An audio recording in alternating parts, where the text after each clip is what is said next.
races on their heads. Max Verstappen takes his third win of the season in dominant fashion. Welcome back to episode 193 of the Formula One Grid Talk podcast, and today we're here to discuss the Miami Grand Prix. My name is Owain Medford, and joining me we have Karl King from the Monkey Seat Podcast. Hello. James Tiller from Everything F1. Hey. And making his Grid Talk debut is Warren Schorr from the Paddock Pals F1 Podcast. How's it going?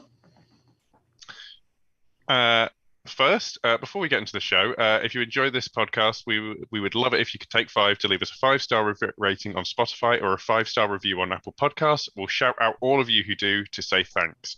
And if you're one of the 69% of people who aren't yet subscribed to the channel, please consider helping us out with a like and subscribe. So as I mentioned earlier, obviously it was a dominant win for Max Verstappen, taking his Red Bull from third on the grid to a slightly tumultuous and a little bit tricky win, but ultimately it's ended up looking easy by the end of it. I just want to go to you, Warren, first. Obviously it's the first race of 2 this year in America, and I'm going to get sort of an American's perspective on the race and what you sort of thought of it, and where you think this could take F1, with obviously the sort of drive to survive level of interest that's now been generated after last year. Do you think this is sort of a kickstart, a hockey stick moment for F1 to go off the charts? I think so. So I was at the race in Austin last year, and I thought last year was like the Kickstarter of it, because there were, I think, 400,000 people there over the weekend, 140,000 for the race. And that was like, okay, this is the big time. But then Miami's Miami. This was off the charts Miami, off the charts America. Like, they could have, everything about America is branded and everything. Like, they could have branded so much more stuff. Like, I thought they could have, I was joking that they're going to have next year, like, the DRS zones are going to be sponsored by like Miller Lite, Bud Light, beer. Like, they're going to figure out a way to get more money in this America stuff. But no, I think that this is a big thing. This is like the Kickstarter. Obviously, Vegas next year. I will say, I think Vegas is going to make Miami look like nothing when it comes to the celebrities and everything. But yeah, I think this is going to be a kickoff. I think a lot of people are going to be disappointed that they're not there. I'll tell you what, a bunch of athletes I follow on Instagram, they were there. And I think when they show and a bunch of influencers were there, you see like, oh, this looks really cool. Like, people are gonna, what is that? What is that? Maybe they'll get to it. But yeah, no, I think this is going to be a big, even more of a Kickstarter going forward. I could say one thing. So we were talking earlier about the Sky broadcast. So 3:30 Eastern time on Sunday afternoon is like main NBA, the main NBA slot, and they always put it on ABC, which is over the network air. This for today, they had an NBA game at 3:30. They put that to cable and put the F1 race instead of the NBA game that would normally be on over the air, so everybody could see it. So the F1 Disney and ABC decided, hey, we want the Miami Grand Prix on over the NBA game on our network, which I thought was a pretty substantial move that I don't think like 3 years ago would have happened at all.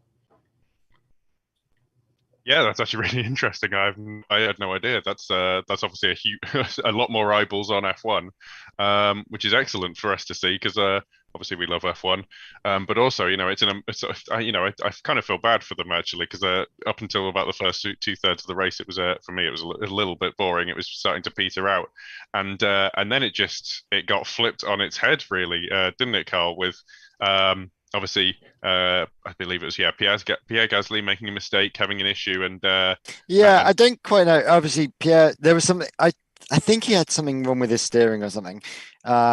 That's what it sounded like and looked like. And then obviously, he pulling out, and he obviously didn't look to his left at all, and Lando just went skidding into him. But I don't think even Lando really knew what happened either, because he was apologizing initially there. I think it did flip it on its head, but I don't think it flipped on its head as much as everyone almost wanted to. The restart was pretty tame in the end, and it didn't have that jeopardy. And yes, there was a bit of a Leclerc Verstappen fight that happened there, but I don't think once that basically it's Ferrari has to get Verstappen in the first 3 laps, otherwise it's game over because Verstappen pulls away. So unless there is a safety car in the last 3 laps of a race like this at the moment, Leclerc is never going to win a race against Verstappen, who's going to last into the final. If that makes sense. Yeah, I think you're right. I think Red Bull have managed to, as Christian Horner said earlier in the season, managed to take a unreliable car and make it a fast, unreliable car and make it reliable, rather than take an unreliable, reliable car and make it fast. Which is what Ferrari have. They've got a very reliable car there, and a very good car, but it's not fast. It has its moments of being in the corners, but it's not straight line fast. Yeah, it's just that 5% off, I guess, if we were to put it in percentage terms. James, do you think it's 12 miles off? It's 12. Well, it's 12 extra miles. It's DRS off. That's exactly what it is. You open the DRS and the Red Bull's still going. James, do you think the sort of balance of the season is starting to? I know it's early doors, obviously, and it's going to change before we get back to European soil. But do you think it's starting to tip towards Max Verstappen at this point? Obviously, it was a very strong start for Charles, but it's just starting to move. The needle's moving away at this point. Would you say? Yeah, it is. It's worrying, actually. I'll be honest. If it wasn't for Red Bull's unreliability, where would they now be in the championship? I think they'd probably be in the lead. Obviously, we know that Ferrari is a quick car. It's not as quick as the Red Bull, as Carl's just mentioned, especially on the straights. It's good at cornering, and it's got 2 fantastic drivers in. You've got Carlos Sainz and Charles Leclerc. I just think, I think if Red Bull hadn't had those 2, to DNS for Max. I know this is like ifs and buts and what you can't really say this sorts of things, but I hate to think how one-sided the championship would be at this point. But we're fortunate it's not that way at the moment, and hopefully that means that it's given Ferrari the buffer it needs to kind of sort out that speed. Maybe they can work on it and find some upgrades. But I did watch the interview with Christian Horner. I'll get the right person. It's late here. It's late. I watched the interview with Christian Horner after the race, and he said, we've got quite a big upgrade package coming later in the year. That kind of makes you think, wow, that could be. Obviously, I know every team's going to have an upgrade package, but if the fastest car of the year is getting an upgrade, that's going to be substantial for them as well. So it's catch-up time for Ferrari. They've got that buffer. Hopefully, that buffer is enough to keep them in the lead, or at least keep them level pegging before they bring their own upgrades in, basically. Yeah. Otherwise, it's sort of it could get very, very boring very, very quickly. It could be one-sided. Could be Mercedes 2016 to 2021 again, but for Red Bull instead. But let's hope not. I think these cars. What these cars have proven is that that the concept is a good concept. The cars can follow each other. They can put them in positions to overtake. So I'm hoping, with the development coming from both sides, all teams are going to be developing. Hopefully, it can at least 2 teams can stay in contention throughout the whole season. Yeah, of course, and I think it's going to ebb and flow. I think that's only going to be natural.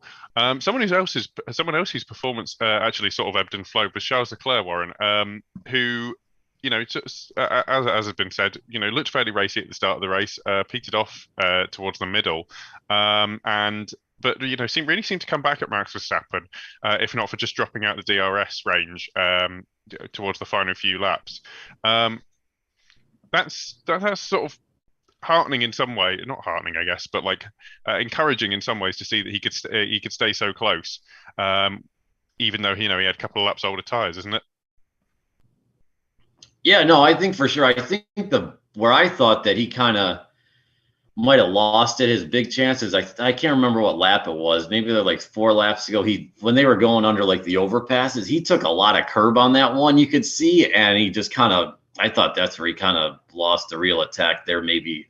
But yeah, no, I think it's heartening. He's obviously he's not going to back down. He's gonna try and go as much as he can. But as you guys have been saying, they just don't have the straight line speed, and he's I mean, he got a second chance pretty much with the safety car. He tried to make the most of it. He just came up a little bit short. I don't think that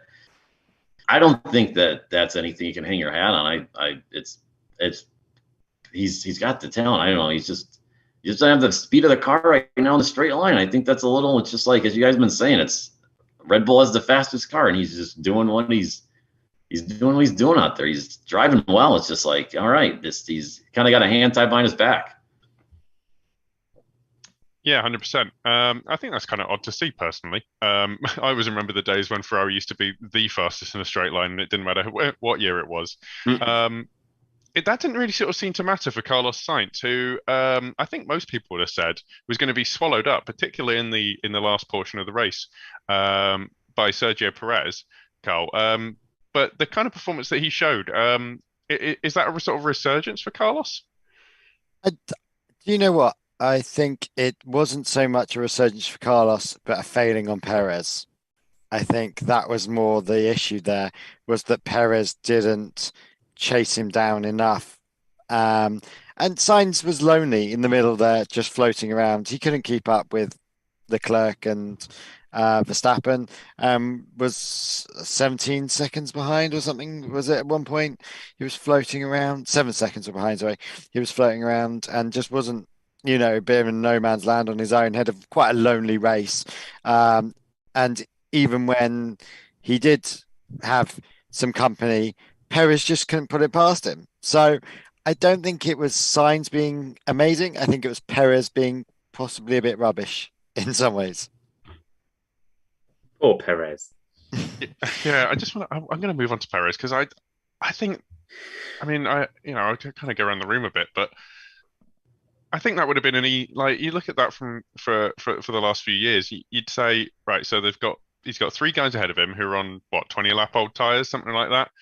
Sergio Perez gets a brand new set of, I think, mediums, and then doesn't manage to pass them. I know the circuit layout is somewhat prohibitive to doing that. Yeah, but you've got to remember also he had the sensor 5 failure that he had to turn off, which Christian Horner claims would have dropped them around about 20 kilowatts per hour speed deficit to the front, so to the cars in front. So yeah, he didn't perform great, but he damaged limitations. He got where he needed to be. He couldn't overtake. Obviously, he did that. He did try to I can't remember what corner it did. But he just had to be, there to swallow as many points as he could for the team. Really, it can't be helped when you do have those sorts of mechanical failures. I'm sure he's hoping that's something that they can clear up by the next race. Certainly, this is engineers though. They've got the problem because Checo was constantly going, look at my timings. Look at my timings.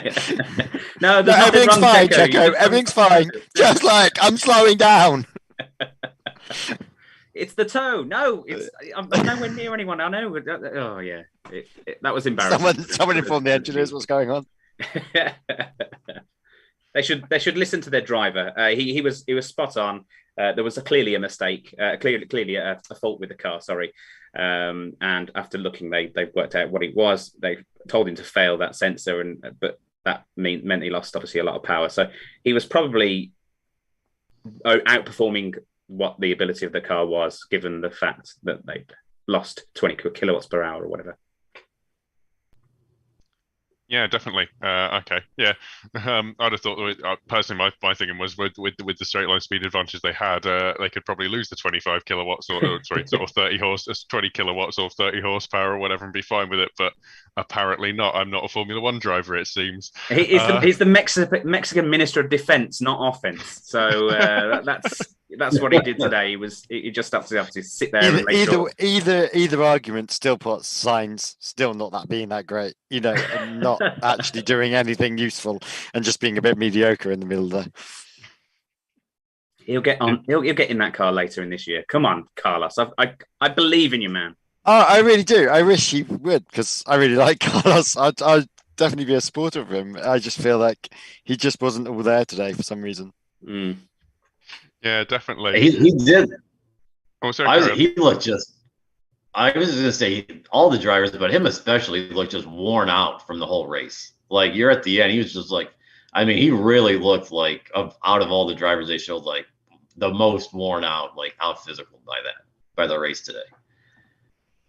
I mean, these temperatures are really hot, aren't they? Sorry, Owain, I'm butting in again. I do apologize. These temperatures are really hot. It kind of takes you back to kind of like, you know, Singapore. Singapore type hotness. But I mean, that's a night race. What about Malaysia? If you can think back that far, I'm old enough to know and to have witnessed a lot. I'm not that young. It's 2017. That was the last time it was on the calendar. Well, you know, for the Drive to Survive fans that are watching. I'll tell you, the Austin race last year. The Austin race last year was like 90 degrees. It was swelter. It was so hot. It was. I mean, I can tell you, it was hot for a late October there. 90s sun. It was bad. Yeah, absolutely. It's sort of it's a similar track actually. It's sort of in layout of not in layouts, I guess, but in sort of terms of corners and what you have to do. So it's no wonder that everyone looked a bit sort of worn out, I guess, after the race. Yeah, after we've moved down into sort of the best. I can't believe I'm calling Mercedes best of the rest, but I think it's just indicative of their season. Better than you maybe would. Better than they would have hoped based on the last race. With George Russell coming in fifth and Lewis Hamilton in sixth. I mean, we saw sort of a bit of a battle between those two on track, Warren. That's kind of. You know, do you think is that indicative of things to come, or is that just that those two are having a bit of a fight while they can? I hope it's a sign of things to come. I'll tell you what, I think George must be sitting on a horseshoe every race. I think he's been the luckiest driver so far on the grid. Every time he's begging for a safety car, he gets something out there. And look, credit to him, like they're hoping for it, they get it.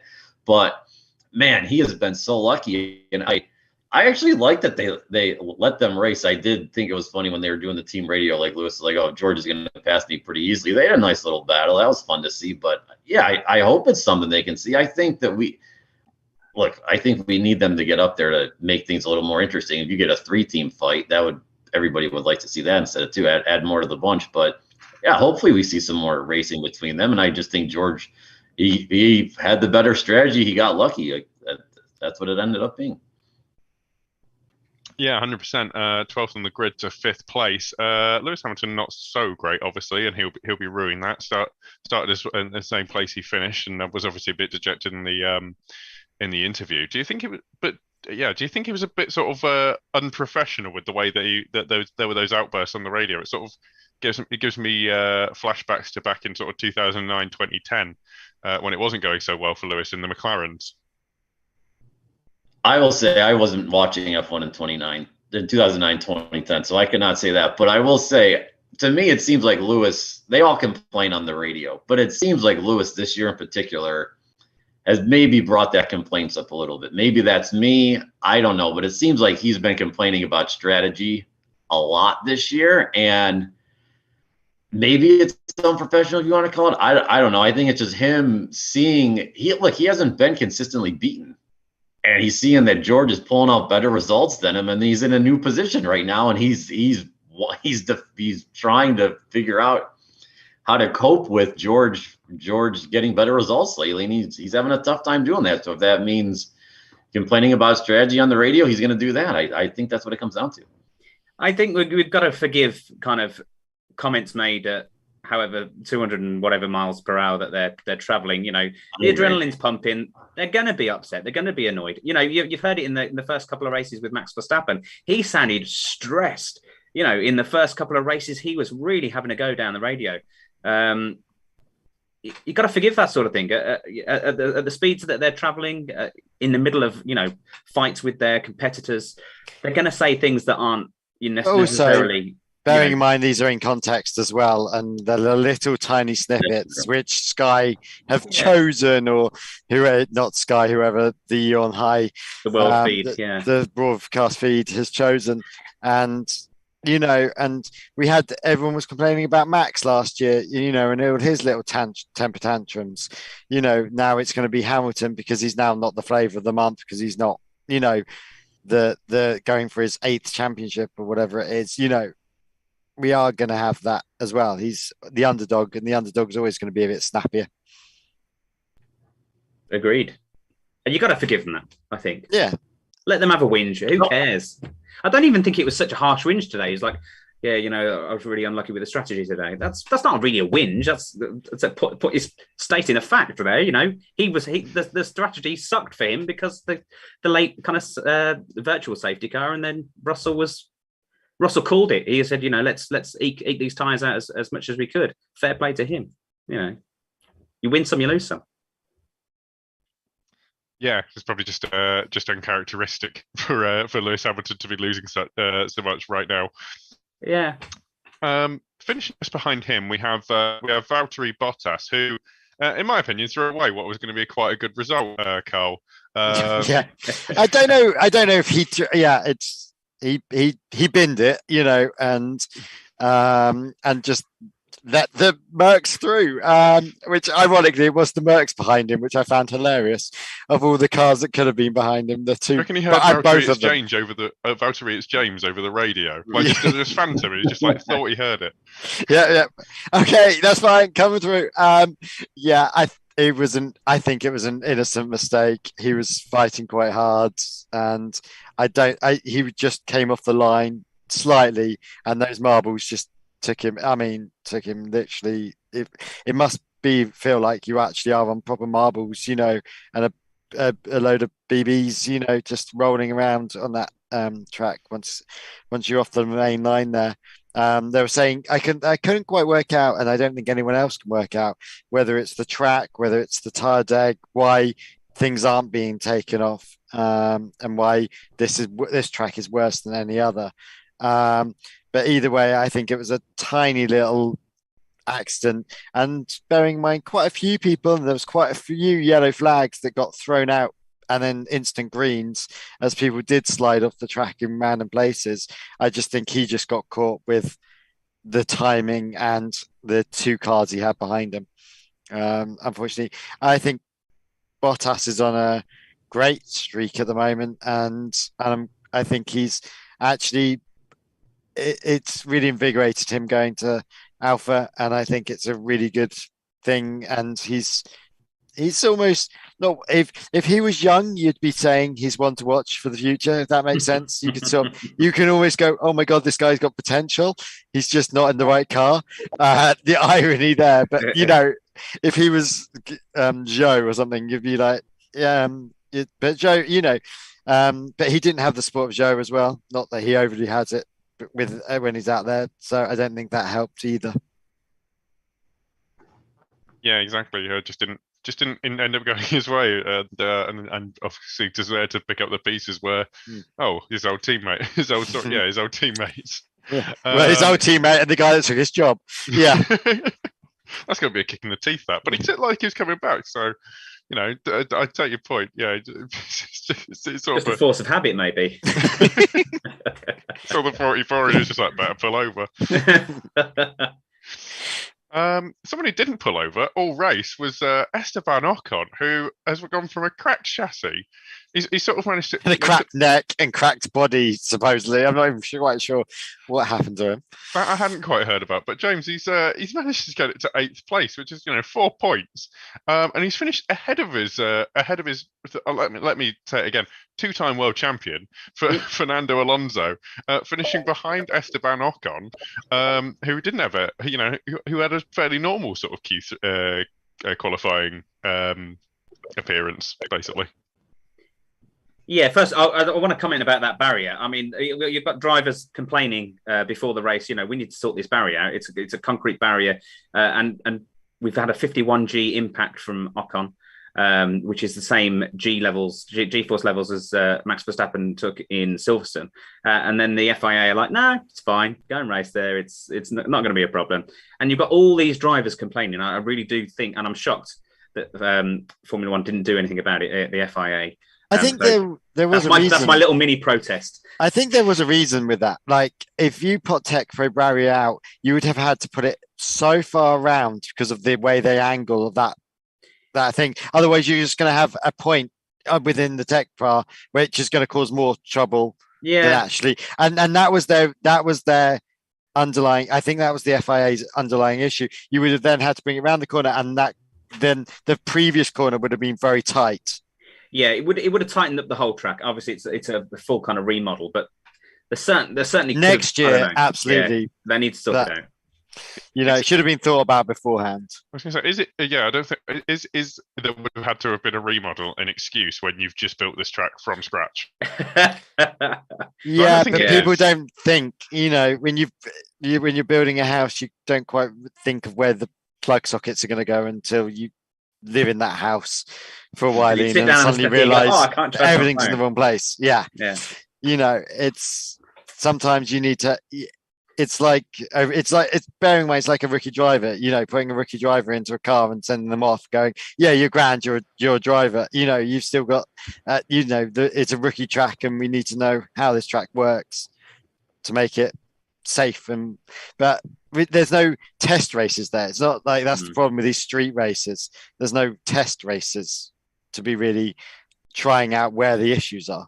Yeah, I mean, as I say, he managed to come into the race and he had a good race. I can't remember many manoeuvres from him, and I'll apologise for that. Maybe I just blinked and missed it because obviously the action was very few and far between, let's be honest, for the majority of the race. So it's great that he was there. I can't really say anything amazing about him, but I'm impressed that he picked himself up, dusted himself off after that accident, and managed to get ahead of the two-time world champion Fernando Alonso.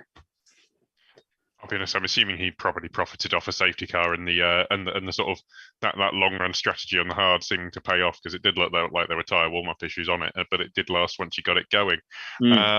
We've got Fernando Alonso then in ninth place, who was a bit in the wars, I think. I can't really tell you because the TV direction was all over the place. But yeah. Yeah, he's made it to ninth place, Warren, which is obviously good for Alpine's prospects in the standings, isn't it? Yeah, I'm a part of that. We're doing those jokes, right? Land jokes. I feel like, is it me? It feels like the Alpine, he really gave it in Australia, but it seems like he could get a lot more out of the car. Maybe it's just they say like, oh, we could eat. I'm just thinking of the Australian, he could have got 30, good, but all this and he crashed in qualifying, it was all that. It seems like to me he got a little bit more out of it. But ninth, I guess, looks fine. He's in the midfield. He's always going to attack. It's just anytime I think he gets points, it's obviously that they're having a double, but I was the talk of like maybe he's gonna crack the top something. Just top maybe podium. I don't know. It's not. I would like to see him do it. It's just maybe I'm hearing the wrong things. I don't know. Yeah, I lost you a little bit there because of the internet connection. I'm really sorry. But nice. Sorry about that. Oh, it's honestly don't worry. It's not your fault. It's a little bit late and I think everything's sort of clapping out a little bit here. But yeah, ninth place, obviously fairly good for Fernando Alonso. Afterwards, we have someone sort of redeeming themselves and I think getting Williams some of their most recent points finishes to date is Alex Albon. After a year out, Carl, it seems to have managed to get him all the way up to 10th place. Do you know what, Albon? I hated Albon. I'm still not the biggest fan of Albon, but I hated Albon. He never knew how wide his sodding car was, and he drove me sodding mental. Not last season, the season before. I'm famously on record many times slating the poor lad. And the fact the man thinks that dyeing your hair is going to give you points just proves how wacko he is. It worked, didn't it? It worked, which is even more annoying. It worked. Yeah, it worked. So I think, do you know what happened? I think he went away. He needs to get out of that Red Bull pen of hell. Take the year out, and I think him training up Yuki Sonoda, who I couldn't even tell you if he was in this race or not, but him training up Yuki gave him the guidance himself, and I think it was probably the best idea. Sometimes you learn, but as they say in the medical field, isn't it? See one, do one, train one. he's seen one, he's done one, he's trained one, and he suddenly becomes a better person because of it. And I think he's really progressing. And the Williams car isn't the shit wagon that it was last year. So I think we're progressing. I think Williams is progressing. Latifi can just go and do one as well. But I think Albon can drive. I don't think he's the greatest driver. He's never going to win a world championship. He'll barely win a race, even if he was in the right car. James wants to say something, I can tell. Yeah, but I like Albon personally. I'm an Albon kind of. I'm not going to say like a super fan. Is it because he's English? Yeah, well, that's my British English bias, but British tie bias. Yeah, He was just very lucky today, wasn't he? That Mick and Sebastian came together. Let's be honest. It wasn't through kind of him getting to that position himself. There was other things at play. I think you could say that about quite a few. The thing is with that whole middle field, it will always be about the way the cards land, because it's such an open field, that middle field, and the fact that Williams is in that middle field, obviously there was the issues in the way that the cards fell ahead of him. But he was in the right place at the right time. It was like Ocon getting the win last year. It was being in the right place at the right time. Yeah, absolutely. And then, like I say, I'm not taking away from him, but he was very, very fortunate that the two Germans decided to give each other a bit of a love kiss, and you could just tell the disappointment of Sebastian Vettel when it was that. Why him? Anyone but him. They're certainly not going to be playing football in the paddock today. They're going to have a couple of days off where they can reassess their friendship and come back stronger, I'm sure. Yes. Yeah. Just outside the points, we've got Lance Stroll, who did he do anything? For once. Do you know what? I felt sorry for Stroll. And I'll tell you, hang on, just outside the point. This guy's just outside the point. He started in the pits, for starters. He should have been 6th on the grid originally. Do you know what? Stroll had a blind of a weekend. I know he's just out of the point. I hate the idiot as well. He's on my hate list. But fair play on him. I have to give him credit where it's credit's due. He didn't do anything, but he did a lot better than he normally does. I agree. I think he had a good weekend. Had they have not warmed that fuel up a little bit better before the race, I think it would have been a much different situation, much more different situation. But these things happen, as you say, and but he did well from coming from the back. I'll be honest. I'm still in awe that Aston Martin managed to mess up a thermostat. I won't be taking them to do my air conditioning recharge. Oh, have you got the spare Aston in the garage, Owen? No, I've got a Ford. Actually, I don't even have a Ford, but that joke would have worked 20 years ago. Yeah, I take your point. They had to start from the pit lane, and that's fairly good for Lance Stroll. And you know what? He didn't bin it into anyone, and that, to be honest, with that pit lane exit and that start, I think is actually quite an achievement. Yeah. I can't remember who I got round to at this point. Yuki Sonoda. As far as I could tell, he didn't really do anything, but he did cause problems for someone during the race, but I don't really remember who. I don't think we saw it. I think that was part of the problem. I don't think even the Crofty knew who Sonoda was causing problems for. Yeah, 12th place. Pretty good. Better than Gasly. Used his mirrors when people did go past him. So yeah, that's Yuki Tsunoda. He's improving. It looks like he's getting into a more stable finisher. He just needs a couple more people to crash out in front of him, I guess. He's a lot calmer on the radio this year, which I don't know. You didn't watch Friday practice then, did you? No, I didn't. You're right, actually. No, yeah. During the race, then, when it counts. Yeah, just during the race. I was going to say Friday practice for anyone who missed it. Yuki Sonoda was asked how the car was. Bearing in mind that this is big change for F1, big year. Got to be developing the car. Got to get the setups right so you can obviously do well in the races. And was asked how was the car doing, and he said, "Shut up, just let me drive." That's not great, personally. I'd say. In practice. Yeah, in practice. Yeah, in practice. Well, see, the time when you can develop the car and change the setup and do things to make it better, rather than maybe if he was, I don't know, holding off Daniel Ricciardo just behind him, I could forgive him that. But in practice, I kind of think that smacks of unprofessionalism, to be honest. Speaking of, we got Daniel Ricciardo, who was in the wars, I think, a little bit. Wasn't doing so great and has only come home 13th, which is kind of not the place for. Who are they, pal? Oh, who are they? McLaren. That's McLaren. Who they are. Yeah, but he had a great start. He made 3 places up at the start. It looked like he was being impressive, and then obviously fell off later in the race. Something happened to him. What happened to him? I can't remember. Something happened to him. There must have been something, but I can't remember what it was. I can't. It's too late for this.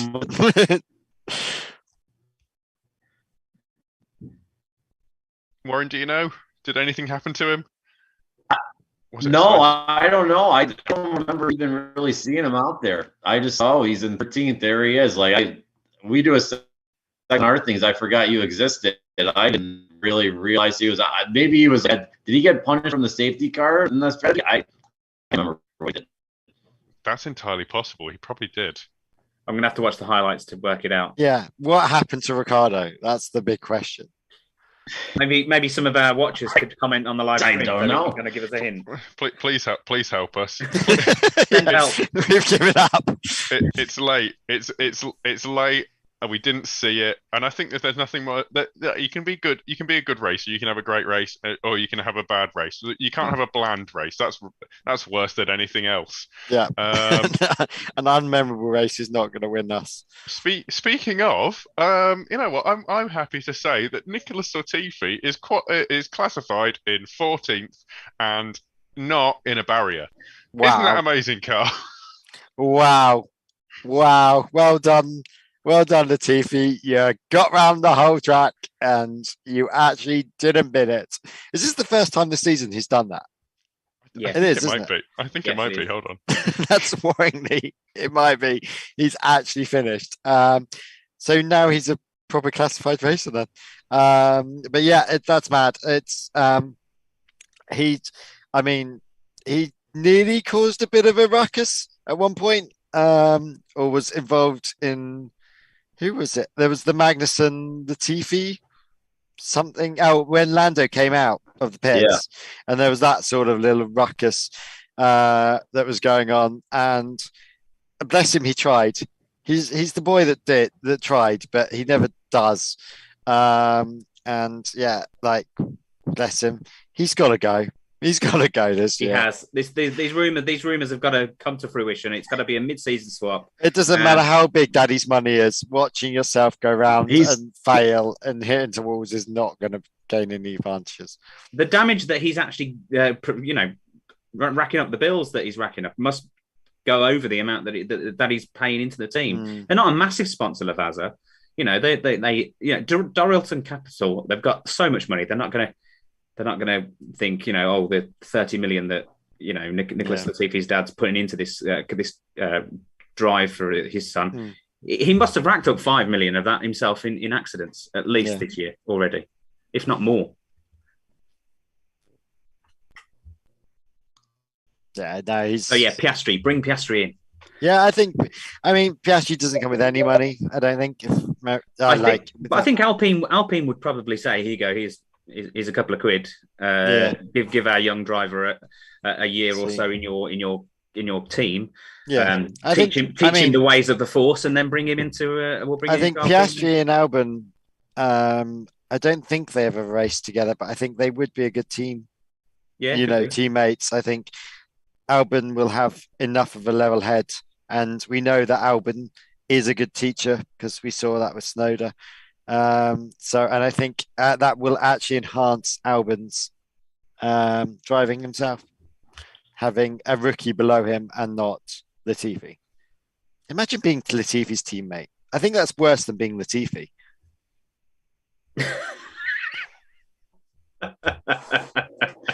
Goodness me. I mean, Latifi's still not ahead of Hulkenberg. I just looked at the championship standings. Hulkenberg is still ahead of him now. I don't know how they do it. The no points is it highest finish on the season, but he's still behind Hulkenberg. He's 21st. He's 21st. 21st in a 20 car. 20 car race. Brilliant. Come on. Oh, he is. Oh, yeah, because he finished 13th or something, didn't he? Yeah, I can't remember when he got. It doesn't even. Oh no, Hulkenberg finished 2 races, wasn't it, as well? Yes, he would have. So he's got to finish ahead of him He's twice, I think. 2 races. He finished 2 races, I think. Yeah. Oh, Goodness wow. me. Get Hulkenberg in. Yeah. Oh well, I mean, he should have been there compared to some of the people. He should have been there before Mazepin. I'm going to say I disagree with you there. I love Nico Hulkenberg, but he had his shot. Bring in someone young. Piastri. This is why I'm saying Piastri. Oh yeah, but this is like even. Sorry, I'm talking 2 years ago when he should have been in and stayed in. Maybe had another year. Maybe. Next down the order, we're now into the steps of people who lost bits off their car. We have Mick Schumacher throwing it up the inside of Sebastian Vettel. I mean, the boy's got balls, hasn't he? I mean, is it bravery or is it stupidity? Because was that ever going to be on like that move? I mean, we saw it just about work if you managed to sort of slightly outbrake yourself, but not so much that it went into the blue bit over the end of the track. Carl, the problem is it had worked before, hadn't it? I was going to say, but was it? To me, it looked like a disappearing wedge. And Vettel was always going to turn in, and then the radio call of that was my corner. I get the point of it being in the heat of the moment, but I don't think that was ever on. And all it's done is probably, slightly fractured a quite good relationship between the two drivers, I thought. Yes, that was my thinking. No one. Okay, right. I guess I should have dropped that off to someone at least, but yes. Just yes. That puts the makeup, I'm sure. I sort of thought he was trying to make. Well, I don't know. It's not really a good look for a Haas, for an American car on home soil, sort of. To be dumping it on the inside of a 4-time world champion and then complaining that well it's your fault instead. Who they're meant to be. Yeah, friendly and supportive of each other. So I see it as more of Sebastian's fault, actually, personally. But really, I'm interested. I'm intrigued. Why? Well, I suppose that he wouldn't have anywhere to go. I'm guessing, James. What? Do you know what? Now you're questioning it. At the time, I was like, "Yeah, this is definitely Sebastian's fault here." But I think it was. I think it was Sebastian's fault. I don't know why, but watching it live, when I watched it, I thought to myself, "That's more Sebastian's fault than it is." Well, I suppose there's nowhere for him to go, about Sebastian to go, and he's going on that line, and that's the obvious line, and then you don't throw it up the edge. If someone's indicating to go left, you don't throw it up the edge. And it was obvious he was going to go around there. You wouldn't go up the inside of him. We'll say yes. We'll say that is the case. But as I say, I saw it at the time. I remember thinking at the time, and I can't remember now. So because it is, nearly 12:30 or 12:15. Oh Jesus! It's past midnight. I completely forgot. 12:15 in the UK where we're doing this. So I've turned off half of my brain now because it's already in hibernation mode or something. I was going to say, Grid Talk After Dark is not looking so great. I don't think they're going to let us do this one again.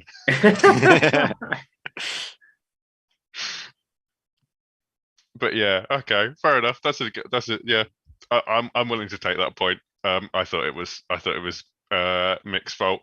Apparently, you know what? I'd have to have a look at it again. I'm not. We'll watch the highlights and find out who was right and who was wrong. We'll edit in.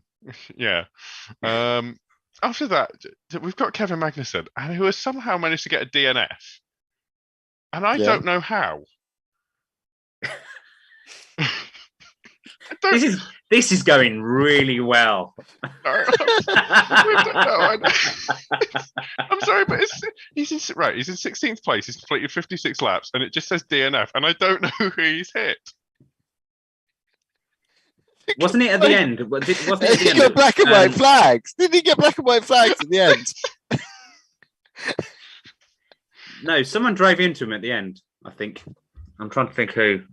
Or am I thinking something else? God, we only there was some incident on the last lap. Yes, there was. Over an hour. There was.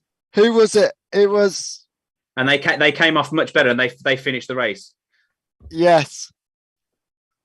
Oh, who was it? I can't remember, but there was something on the last lap. Yes. Because that was the yellow flag on the last lap. No, the penultimate lap. There was a yellow flag. I just need to work out in my brain who that was that did it. Someone sent it up the inside and basically didn't turn. Oh, do you know what? I commented about it in my chat. Let me see. Work out who it is. I love this. This is really great. I'm going to get flamed for this. Yeah. This is almost like a Monkey Seat podcast, Owain. It's a bit messier than the I'll be honest. Maybe. You know what? No, there you go. K-Mag himself drove straight into Stroll. Stroll came off and was fine, but K-Mag. That's it. There you go. That's why the DNF happened. I'm crying with laughter. Brilliant.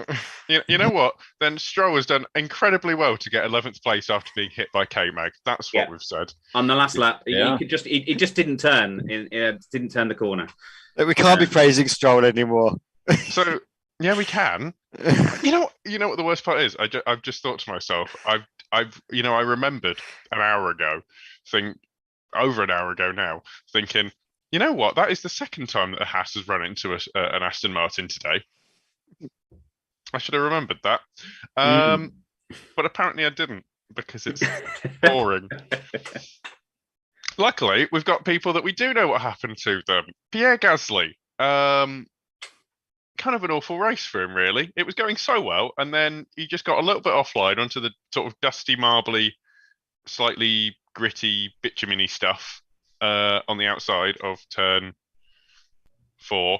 He comes back onto the track, Warren, and completely takes out Lando Norris. Now, we've talked about it a little before, but he was having a good race up until then, was Pierre, and it kind of, obviously it's made the race a lot more exciting, but how's he managed that?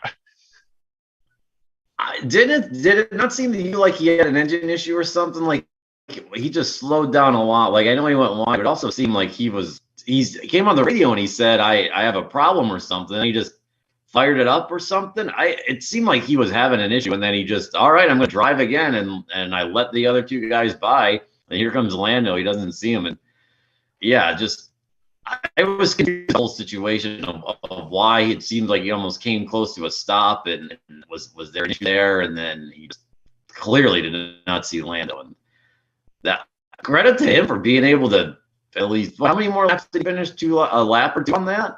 But I mean, I think there was something with his car before that was a problem, and he fixed it. Yeah, but he was talking on the radio, wasn't he? Didn't they say that? Yeah. I think I heard him say something about he's lost his steering on the radio. And he went deep in that turn, and I think he was talking at the same time as obviously troubleshooting and not necessarily paying attention to who was coming up on the inside of him. And they said both Lando and Pierre said that kind of turn does kind of give you a little kick at the end that you're kind of half expecting. Obviously, once you've done several laps on it, but because of all those different things, that the lack of concentration was there, and maybe just didn't even check his mirrors to see that Lando was in that position. And as a not so secret McLaren fan, it's horrible to see that happen to Lando, but it did at least make the last few laps of the race interesting. Yeah, McLaren had a bit of a shit time today, didn't they? Yeah, unfortunately. Yeah. Up until that point, Lando Norris was actually having a fairly good race, I seem to remember. Yeah. Obviously, that was sort of came in with the less said about the off-track antics, the better. Most because I don't want to talk about James Corden. Oh, don't! You mentioned his name. I've done it. If I say but if we say it anymore, Right, no one say it anymore, because otherwise, if we say it 2 more times, he'll appear. And no one wants that. They can there keep was him. there was You rumor he guys was in gonna, America can keep him.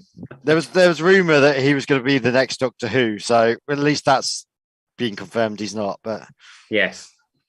Yes, of course. But up until that point, there was sort of a real swagger to Lando Norris coming into Miami. It looked like he was very, he's really enjoying himself, Carl, and it's sort of taken out his race a little bit. I think, where did he start on the grid? Started 8th on the grid, which was a good place to start, and didn't have too many issues during the race, and looked like he was making his way up front, and then obviously he's had that happen. But up until that point, I think, would you sort of rate his performance? And he had quite good practices as well. FP2, he was 3rd, was it, if I remember correctly? I think Lando's a really good. Obviously, we're all closet McLaren fans in here. I think I know James is, and I know I am. I think Owain is slightly as well. I don't know what Warren's view of McLaren is, but Lando's one of the future. Still is. He's a solid pair of hands. He's wiping the floor of his teammate. Let's be honest. It's unfortunate, and I do feel sorry for him, but it's an unfortunate thing that it had to happen to someone. I'm sorry it happened to Lando, of all the people, but that crash was inevitable, or something was inevitable on that track. Because now you do have Mercedes fighting for 5 and 6 now, and 3rd in the constructors. I think that is going to push McLaren down into the 4th, into 6th, 7th, and 8th, fighting for 5th and 6th. Now, I think there is sort of a 3-horse race, but I think Mercedes is going to pick up, which means that Lando is going to have a real battle now to be seen as being anything good than a midfield player. He might get lucky, which he has done previously with the podiums. But I think this race he was steady, and it's unfortunate it was Lando. I'm gutted. Yeah, me too. Were you expecting more flat? I was actually expecting a lot more safety cars. Going into this, I was thinking, did you? Everyone. Do you know what? I think we all cursed it because we're like, there'd be hundreds of safety cars and yellows and everything, and there'd be like 3 reds, and then there was nothing. Yeah, I mean, you only have to watch the first W Series race, and there was they had 9 minutes of actual racing in a 30-minute race. So, really? So I only watched the first one. I haven't watched the second one yet, so that's on my list to watch. But, but then the thing that made me think maybe not was that quali was very clean as well.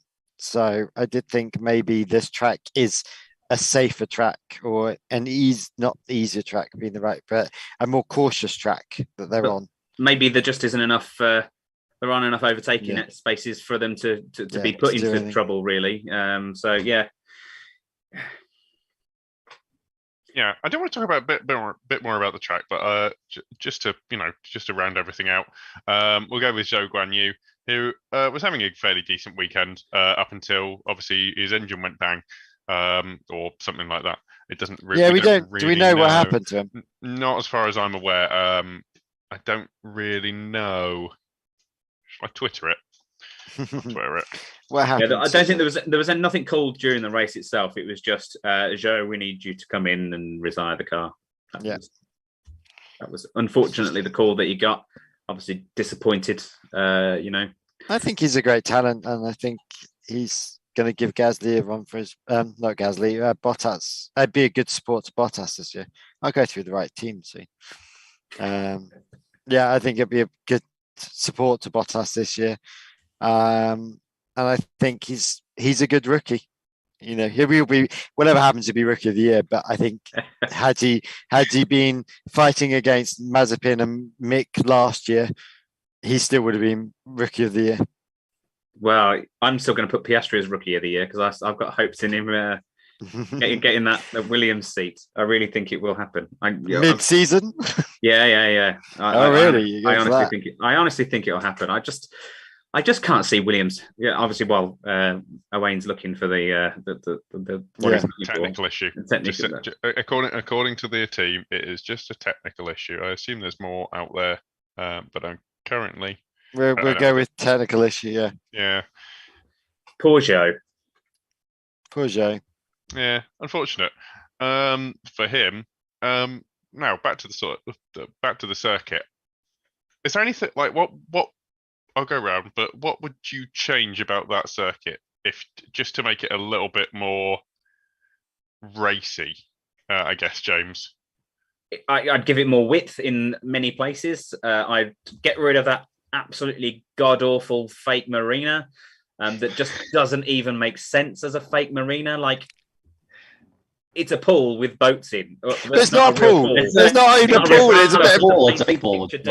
Like, it's a fake pool. It's not even filled with water. And the marina. You're a fan of the marina?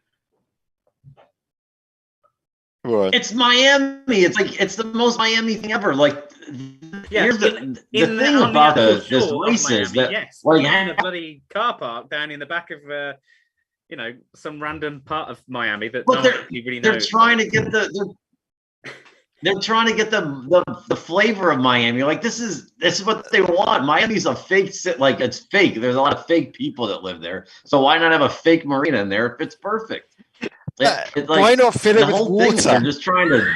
What I don't understand is because I think they go on water, not on pieces of fabric that look like water, that probably cost more than to fill the water. I don't get it. I saw the guy that the CEO or whoever was in charge of it said at first they were worried that if there was like a leak or something that the water would like run out on the track or whatever, and they didn't want to have to worry about that. If they were worried the marina was going to spring a leak. Brilliant. Then don't put a bloody fake marina. That's what he said. And he said, "Hey." I mean, there was enough swimming pools with mermaids in, so that blew my mind as well. It was a bit like a fever dream the whole weekend. There were just crazy things going on all over the place. I mean, let's be honest. The drive for the Verstappen's drive to the podium, and then what really confused me is they did the drive, and then suddenly Leclerc and Sainz were there.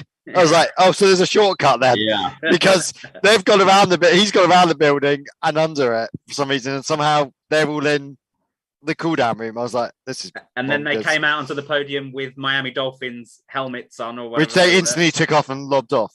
Like, come on. I'm sorry, Warren, but America's very gimmicky, isn't it? Or Miami is. Miami. Miami's look. As I said earlier, America, we're all about brands. We could sell anything. We can. Yeah, it's all about brands. But Miami, very, very gimmicky. When they came out with the Pirelli helmets, I fell off the chair. I was laughing so hard as just like, what a bit this is. Everything's gimmicky about the whole thing. Like the fake marina, everything's a gimmick. And look, I don't know. I think you're going to get like a lot of people like you just kind of, hey, it is what it is. You just got to accept it. So back to your question, Owain. Sorry, we keep diverting. Back to your question of the track. This is great. I can't wait for this to be clipped into YouTube shorts. It's going to be amazing. Back to your chat there. That track. Get rid of the Baku section. Or whatever you want to nickname it. Oh yeah, the wiggly wobbly chicane or whatever. I'm surprised they didn't name every corner after a brand. I've just suddenly thought, as the branding capital, why have we just got corners 1, 2, and 3? Why they should have been named. This is an excellent point. Even that would have been better. Yeah, the whole of Silverstone's named. I'm surprised they didn't name every corner around Miami. Anyway, especially as there's so many bloody corners on it. I think if you got rid of that section, that would help as well. And obviously, from a branding and things, they need to rethink about how they use the actual stadium rather than the catering. Yes. And an old tennis thing that they couldn't get rid of quick enough. They should have gone through. Why didn't they go into the stadium? Why didn't they take the inspiration? Well, I think this is the idea. I think you can't do it. You can't do it. You can't. No, there was two things. Ted Kravitz said it's not wide enough. The doors aren't wide enough to go through the stadium. So you can't do in Mexico sort of through that sort of thing. That's one. And the stadium they're looking at next year doing the trophy ceremony, the podium in the stadium, and doing the opening ceremony in another gimmick. The opening ceremony in the stadium as well, and not just using it as a catering base, which was a bit weird. And it was a bit like, I think the reason they had it was they had the Miami tennis there, and that's what's actually in the middle of it, and they couldn't take that down in time. Right. So, but use the stadium more and think about it more. I mean, like, the only way to do the stadium, as you said, is for the trophy or for the podium. Sorry, like, there's no way those cars could drive through there. I've been in some like NFL stadiums and stadiums like that. They could fit some buses in there, like where the teams come in or anything, but there's no way they could have an F1 car drive. That's possible. It's a shame because you've set this whole track around this big structure, and then you don't utilize it at all. And it's almost like this, we're on the Adas. And also the fact that the finish line and the podium were on separate sides. It was all a bit strange and just seems to be time wasting. It takes 25 minutes to put the podium in front of the Dan Marino statue. Yeah. Like, just, hey, let's just show off. That to me was just... Which a lot of anyone in the rest of the world has no idea who this lad is and why there's a random statue. Unless you've watched Ace Ventura. Yeah. Yeah, unless you watch Ace Ventura. And the thing is, look, he's a great quarterback. Yeah. No, he got the trophy. Look, he's a great quarterback, but he never won a Super Bowl. The Dolphins haven't won a Super Bowl since 1972. It's not like he's what they say about Dan Marino. He's like the greatest quarterback to never win a Super Bowl. That's not something you want to have hanging over your head, and you got to statue. Or in front of the world's media looking at a podium. But yeah, gonna steer it back to Formula One. Sorry, yes. Can I ask you guys something? What do you think about the whole Americanization, or is this too? You guys have probably talked about it, but what do you think about how things are? Like, obviously, this is a big show for America. What are your thoughts on this? Are you pleased with it? Are you again? What are your thoughts against it? I'm happy to have some Americanization. I'm all for spreading the kind of the whole cheesiness that kind of it can bring. But what I don't like is the impact it's had on the things like Drive to Survive. Obviously, these are the things that it's brought a lot of people into the sport, so we can't really complain too much because it's. I think it's a good thing. I think every country has to claim its section and its style and everything. My only thing is it shouldn't affect the final product of the race. Yes, I'll deal with the gimmicks of the stupid marinas and things, but if the track is useless and we're not getting the racing, then it's pointless being there. And that's the only thing. Do you think this track will last the 10 years? Because I really cannot see this track staying. This track's changing next year, surely. Yeah. I think it's going to change next year. I think they're ready to make some changes. They've got to, because it wasn't an exciting race without the incident. I think the track changes are the only issue. I think this is the maximum that we can sort of go to on the whole sort of gimmicky nature. I'm all for high production value. If anything, I think there's a certain level of authenticity into it. But at the moment, it starts to dilute the racing. Is the point where we go, well, hold on. I think you're right, Owain. Absolutely. As long as we get the racing there, I think everyone will buy into the gimmicks and the Americanization of everything. But this isn't an IndyCar track, and I think you could actually throw an IndyCar. Actually, that is an IndyCar track, is what they've just built. It'd be quite a good IndyCar because they're smaller, and it would have been lighter. And lighter. It would have been more of an interesting IndyCar track, that one.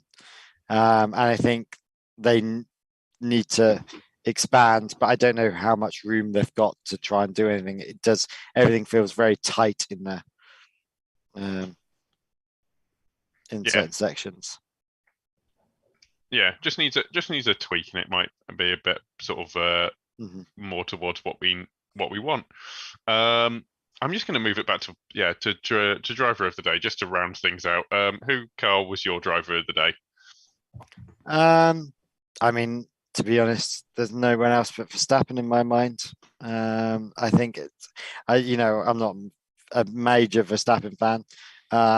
My son is, he's 5, and that's the only racer he knows, like Max Verstappen, driving the Red Bulls. I'm trying to push him over to Lando, but I think it was a solid drive, and he dealt with Leclerc very well and in a good manner and a very fair racing, and was there and won it rightly. I think he really was the driver of the day. And I concur with Karl. I can't see anyone else that was performing to his level. I mean, Leclerc did have a few moments where he did well, but at the end of the day, he did lose the position to Max Verstappen. So it's very difficult to give it to anyone other than Max today. Warren, who's your driver of the day? Well, I was gonna give an honorable mention to Latifi just for finishing. That's like a little second place position trophy. But no, I think it's Max. He as you said, he covered up every challenge pretty much, and even when things potentially could get a little spicy there at the end, he didn't make any mistakes. Yeah. As much as I agree with you guys, just for the sake of variety, I'm going to go with Esteban Ocon, because I think being able to go from last on the grid to 8th place for Alpine is pretty remarkable. And he's my driver of the day because of that. That's it. It's just for variety. You're not sure how he got there, but I don't know. He did it. I mean, does the team care how he got there? Like they only care about those 4 points? Yeah. Well, for variety, then I'm going to say Russell, just because he beat his teammate from a position that was further down the grid. Yeah, was a bit lucky, but he has to put himself in the position of that luck. Absolutely. But don't worry, it's a team race for the Mercedes, and it's all about getting the team across. It's not about winning individually anymore. At the moment, until Hamilton actually gets a handle of that car, then it's weird. Oh, then he'll go back to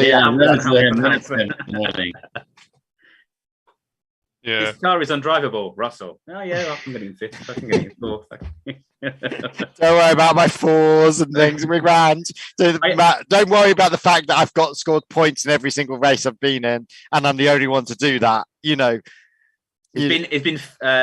the only one to be in every single race and win points, isn't it? 6th or higher. Every race. Yeah. It's crazy. Which in a and to complete in every race and get points as well. Yeah. So, which in a Mercedes that is bad. Well, is it then? Is it undrivable? Is it unreliable? Hampered is what I would say. Hampered by Hamilton, yes. Just before we wrap up, obviously, thank you guys for coming on at what is 20 to 1. 20 to 1 on a Sunday night. Monday morning. So I know I'm meant to sleep. Yeah, it's a Sunday night. Just thank you guys for coming on at a god awful hour. Obviously, I know, Warren, it's different for you, but just Karl, where can we find you? Where can we find your stuff? We are Monkey Seat Podcast at Monkey Seat Pod as our sort of group one. You can find us on all the usual channels and everything. And I am _Skycloth, my own personal Twitter, which I very rarely use, but it is there.